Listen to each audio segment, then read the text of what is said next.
ఒక చల్లని సాయంత్రం వేళ అక్బర్ చక్రవర్తి తన అంతఃపుర ఉద్యానవనంలో నడుస్తూ ఉన్నారు. అక్బర్ పక్కనే ఆయనకు ఎంతో అత్యంత ఇష్టమైన తెలివైన మంత్రి బీర్బల్ కూడా ఉన్నారు. అక్బర్ మనసులో ఒక వింత ప్రశ్న మొలిచింది. వెంటనే బీర్బల్ వైపు తిరిగి ఇలా అడిగారు.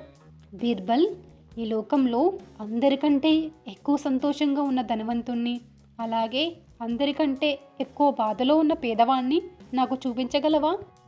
బీర్బల్ నవ్వి, తప్పకుండా ప్రభు, రేపు ఉదయం సభకు వారిని తీసుకువస్తాను అని చెప్పాడు.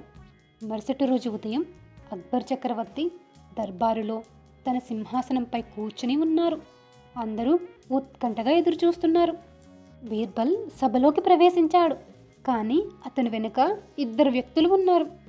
మొదటి వ్యక్తి చాలా చిరిగిన పాత బట్టలు వేసుకున్నాడు.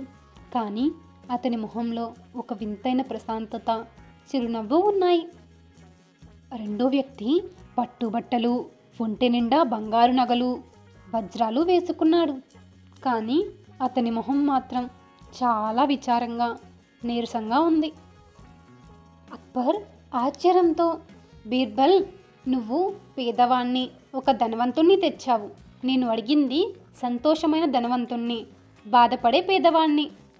బీర్బల్ వంగి నమస్కరించి, ప్రభు, సరిగ్గా గమనించండి. ఈ మొదటి వ్యక్తి ఒక పేద కట్టెలు కొట్టేవాడు. ఇతని దగ్గర ఆస్తి ఏమీ లేదు. కానీ ఇతనికి రేపటి గురించి భయం లేదు. ఉన్నదానితో తృప్తిగా తిని ఏ దిగులు లేకుండా హాయిగా నిద్రపోతాడు. మనశ్శాంతి అనే గొప్ప ఆస్తి ఉన్న ఇతనే మీరడిగిన సంతోషమైన ధనవంతుడు ప్రభు. అక్బర్ మౌనంగా వింటున్నాడు. బీర్బల్ రెండో వ్యక్తి వైపు చూపించి ఇలా అన్నాడు. ఈ రెండో వ్యక్తి ఒక పెద్ద వ్యాపారి. ఇతని దగ్గర కోట్లున్నాయి. కానీ ఆ ధనం పెంచుకోవాలనే ఆశ, కాపాడుకోవాలనే భయంతో అతనికి నిద్ర పట్టదు. మనశ్శాంతి లేని ఇతనే అపారమైన ఆస్తి ఉన్న అసలైన బాధపడేవాడు. అక్బర్ చక్రవర్తికి విషయం అర్థమైంది. నిజమైన సంపద మనశ్శాంతి అని గ్రహించారు. నీతి, తృప్తి లేనివాడు కోట్లున్నా దరిద్రుడే. ఉన్నదానితో సంతోషించేవాడే అసలైన ధనవంతుడు. ఈ కథ మీకు నచ్చినట్లయితే లైక్, షేర్ అండ్ సబ్స్క్రైబ్ చేసుకోండి మరిన్ని కథల కోసం.